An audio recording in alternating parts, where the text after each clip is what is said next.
Hello guys, so welcome to another insightful session on my channel. I'm glad you did click on this video, and this is another session that's going to be a blessing to you and also inspire you on a study abroad journey. So without much ado, I'm having my brother here who's going to share his experience on how he was approved on his seat attempt for his F1 visa interview. What was his story? Why did it take him so long, and why so many denials? What happened? So that's what we are here to do. So if you're interested, then let's just get right into it. Tada! Energy, energy, energy, energy. All right, welcome back. So I have with me my brother William. I'm going to allow him to introduce himself. He's doing very well. I've already hosted him before. He came here to share his experience, as I said, on how he got his funding with a zero deficit, with the second class lower. I don't know how you call it in your country, but I think we have first class in our country, second class, upper and then lower. And he was able to come out of this. So William, let us, give you the ball to just introduce yourself. Yeah. Yeah. So hello everyone. My name is William Kpabitey. I'm from Ghana, and I came to the US in December 2019, and I started my master's in January 2020. And I finished my master's degree last year at the University of Central Arkansas, where I work as a research assistant. Yeah, so currently I'm done with school and I work like full time with one of the big companies in the world and the biggest company in the US. So as a software engineer, and yeah, so yeah. So everything about the process was worth it. So. Thank you, William. Thank you so much. So he's doing extremely well. So this is just the first inspiration. So William, let's get just right into it. You went for your F1 visa interview the first time, second time, third time, fourth time, fifth time, then you were approved on the sixth time. So we want to hear from you. What happened? What were you after? So I wanted to come and do my undergraduate degree in the US around 2015, even though I had an admission at University to do my undergrad in computer science. But I realized like I would have gotten more opportunities after school here because there's a lot of opportunities here. So I started working on it in 2014 after high school, and I got 2 admissions, which were partial scholarships. Mm-hmm. And so I was hoping I'll get a visa, but I got a bank statement which would have covered the cost. But once I went to the embassy, I realized that you needed more money to cover at least 2 years of your 4-year degree, and then enough money which is going to like cater for the cost of the the person who's going to take care of you during your study in the US. So I went with a bank statement which had like enough money to cover my first year of the undergraduate degree. But during my first, second, third, fourth interview, one of the interviews was I think the third interview, the counselor told me that he explained to me that they want money which is going to cater for at least 2 years of my undergraduate degree, and then enough money which is going to cater for the person who is going to fund me, because the person who is funding me also has a family. He has to take care of himself. He has to pay bills and all that. So at least I should have to have money which is going to cater for me for the 2 years, and then enough money to cater for that for the person who is funding me also. So I went through all the interviews, and that was the same statement that they were trying. That was happening. Yeah. Okay. So on the fifth one, I got another bank statement from another family member. So not to cut you short, so you use the same bank statement from the same statement for the first one, second one, third one, and the fourth one. Yes, but this one, what I did was what changed during those interviews was I went with what's the name? Another fixed investment which would have supported it, but during those first, second, third that I added those subsequent documents, they told me that they want liquid funds. Okay. Wow. They want liquid funds, even though I had like liquid funds which would have funded, like paid for my 1 year, and then like investment which would have covered for the rest. They said they wanted liquid funds that in case of anything they can get the money right now. And so on the fifth one, I was able to get one with the liquid fund which would have covered like my 2 years, take care of the person who is funding me and everything. But when I got that bank statement, the question I asked myself was, even if I was a counselor myself, I'll ask you, why didn't you bring this for interviews? So I went to the fifth interview, and then he asked me like, if I had this why didn't I bring it like my first, second, third? And I told him the person was outside the country, and with the bank statement, you have to sign. The person has to sign a letter and everything, sign their bank statement and everything. And he was like, "It's not convincing enough." So I was standing there, and he told me like, "Convince me, or I should give you the visa." And I said everything. He was like, "No." So when I was going to ask him like, "Can I come again?" He was like, "No, you don't have to come back again. You're going to get the same answer. Stop like wasting your money on the visa like interview. So just let it go." So and I'm a firm believer in God, and I believe maybe he was just sending a message to me that maybe it was not the right time. So yeah. So that's how come I got those 5 interviews. I had I got the bank statements, and I changed it, but they wanted like a lot of money, which was going to cover at least 2 years of my study, and then enough money to cater for the person who is funding me. So let's say I was supposed to pay $20,000 every year.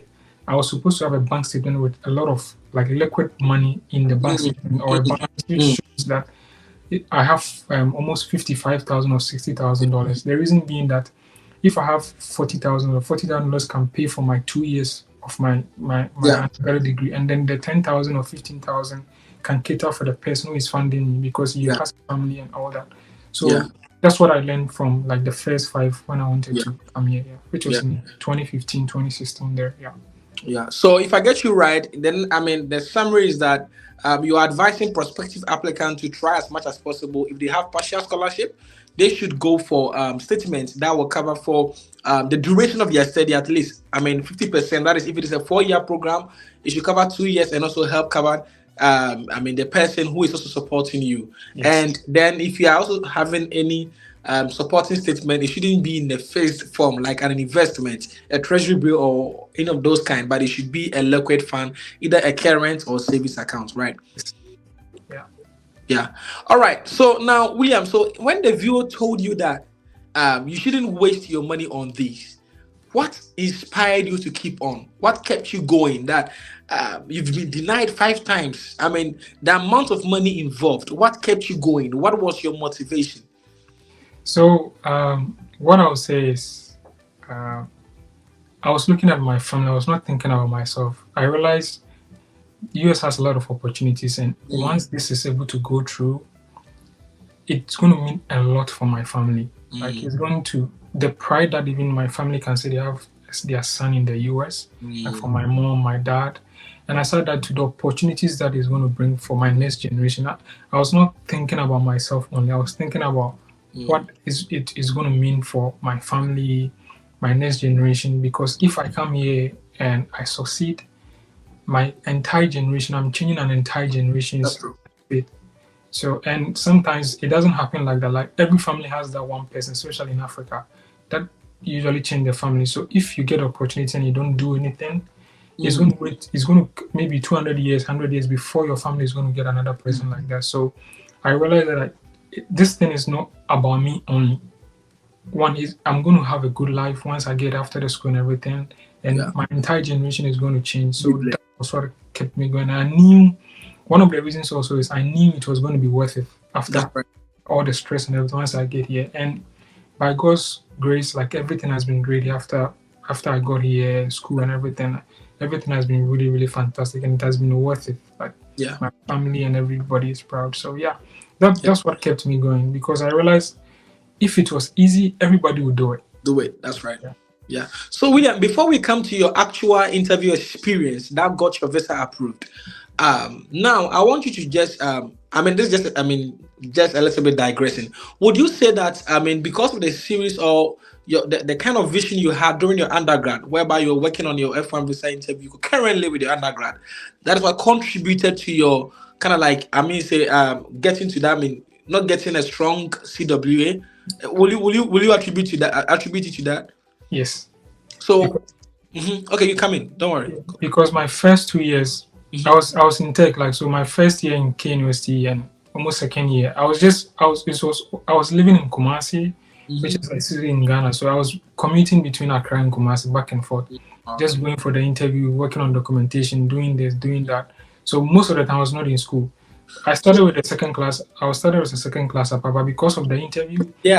That I, happened. I even miss like some miss semester exams, and it all affected my grade. So I Oh. would say it was a bigger reason why I got a second class law. But I'm Mm, someone that I like to take responsibility mm, and know mm. that I just didn't put in the effort to learn. So Yeah. I won't blame it on that. I just accept the responsibility that Taking I should have, responsibility. even though I was working to come here, I should have focused and then learn more. And It should have been a balance. yes, so at least I've learned from it and I've accepted the responsibility that it was just my fault.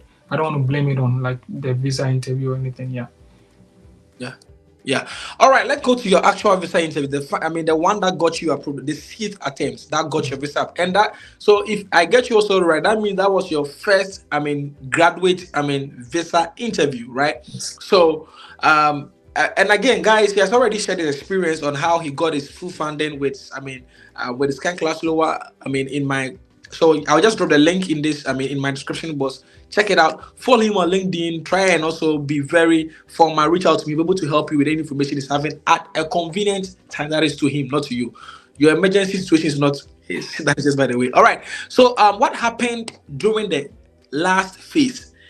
Were you not afraid? Was there not any post? How do they call it? Is it PSTD or whatever? Did you have any, trauma, kind of like a past trauma because of the series of denial you have gone through? What kept you? What was your key? What was your secret and what really happened that day? Like, talk to us, summarize it for us, then we can just call it to an end.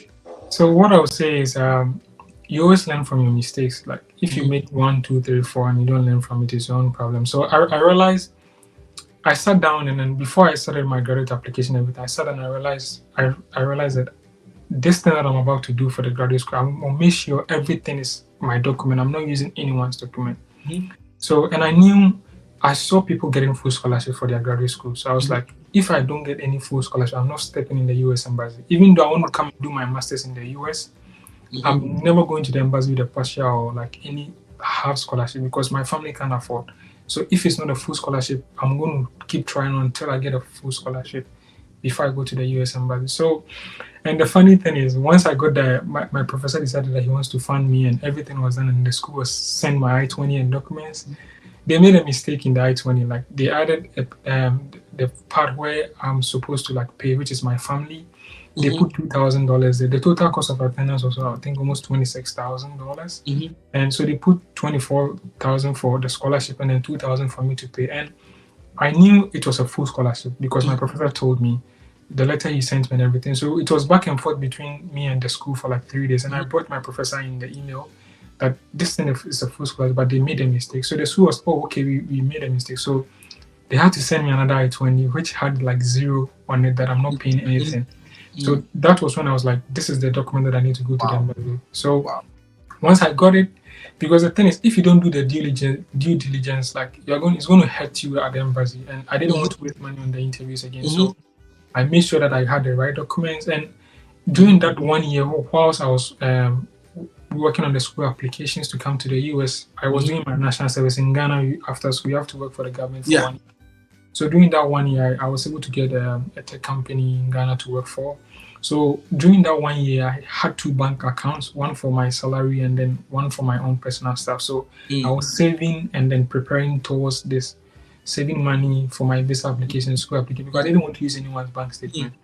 So when the time came that I have my documents, I have everything, I was ready to go to the interview. I went in there, told my company to give me a 3 months pay slip, a letter that I work at the company. And once I got it, I got my 6 months like of my bank statement, the 2 bank statements, so that it's in my name. I have enough funds in case of anything. I can actually take care of myself.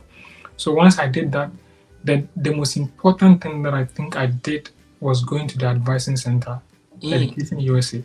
So they have USA. Yes, they have and in the embassy they have the Education USA center in there where you can go, and if you want to like learn GRE stuff, like SAT stuff, they have free resources. You don't have to pay. All you need is a student ID card. So if you are in high school and you have a student, you can go there.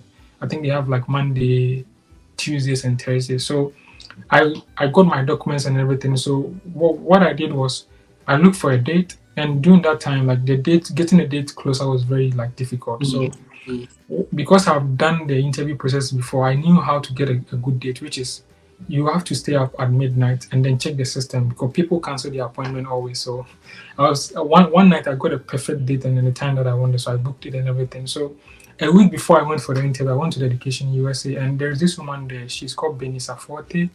She will help you with everything. So I went there.